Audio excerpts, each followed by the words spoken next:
Right, well, I can go. I could stand up. Let me know if can you guys see me okay right here? Yep, that's perfect. Okay, perfect. All right, I'm gonna try to keep it short. So my parents got divorced when I was about 10 years old, and I'll never forget that moment that my parents sat me down, and I actually think about it a lot as one of the best things that ever happened to me as a kid. And I was actually having a conversation with my fiance the other day, and I am engaged, have been for over a year now, and we don't have a wedding date, no real plans to get married. And marriage for us is kind of like the gym memberships that we signed up for. We pay for it every month, and we have every intention to go, but we're young, our metabolisms are pretty good, and it's kind of just easier to stay home and get takeout, but it's nice to know that we can. But anyways, I was talking to her about this the other day, and there's actually a lot of upsides to having divorced parents. I got two houses, two allowances, and two excuses that I had done my homework at the other parent's house. And, I feel like with most kids, we all learn how to work our parents. We know which parent to go to and to ask them for what. And with divorced parents, it's even easier. My dad was a total hard ass, and my mom was pretty aloof. And so when I needed lunch money, I went to my dad. When I wanted to stay out later, I'd go ask my mom or just not even tell her at all. So my life was sort of this ever evolving circus carousel wheel, depending on whose house I was at that time. So Tuesday, I'd ask my dad for lunch money. And then Wednesday, I'd blow it on candy and go skateboarding with my friends until midnight. And so I sort of was like the Tom Cruise of divorced parents, and not the angry movie director Tom Cruise. That's my dad. I'm talking about the actor in Mission Impossible, Tom Cruise. I knew how to like every move that was coming and how to dodge everything. And at moments, it was definitely hard, especially pretending that my dad's food was actually edible.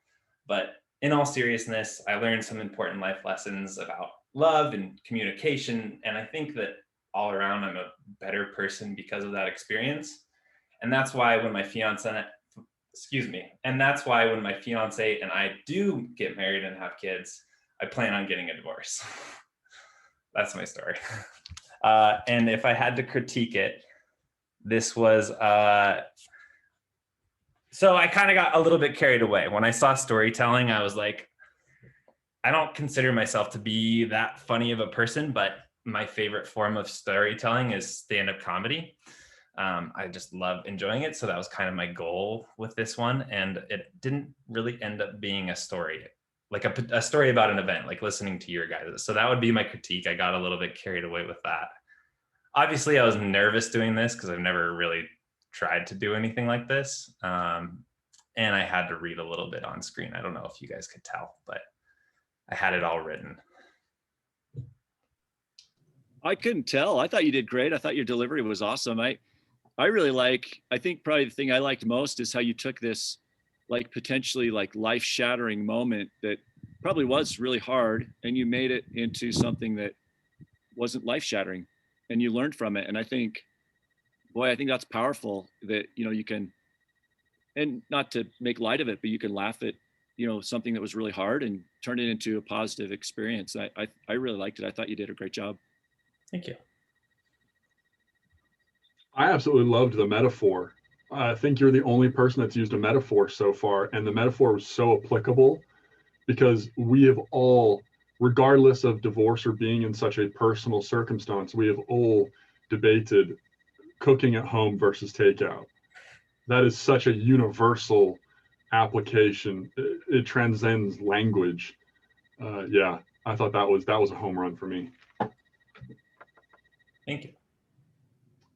I think it's really funny that when you critique yourself, you mentioned like the stand up, because when I thought about it, I was like, oh, that really does match like your delivery in a lot of ways, right? Like stand up, a lot of times you kind of talked about your fiance at the beginning, and then you kind of went completely to a different story, and then at the end when you wrapped up, you kind of pulled back into it, right? I think that's an element I see a lot of times in stand up.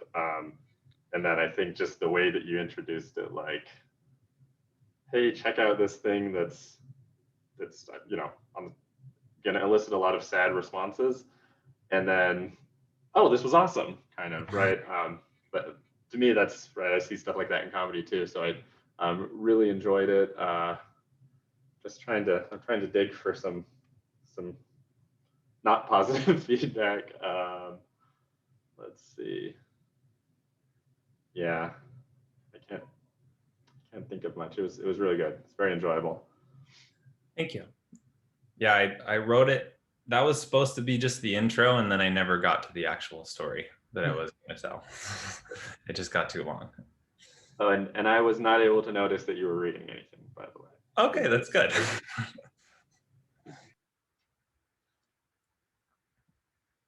All right, your turn, Paul. All right, let me just get my camera all set up so I can see everybody. Awesome. Oh, nope, everyone disappeared.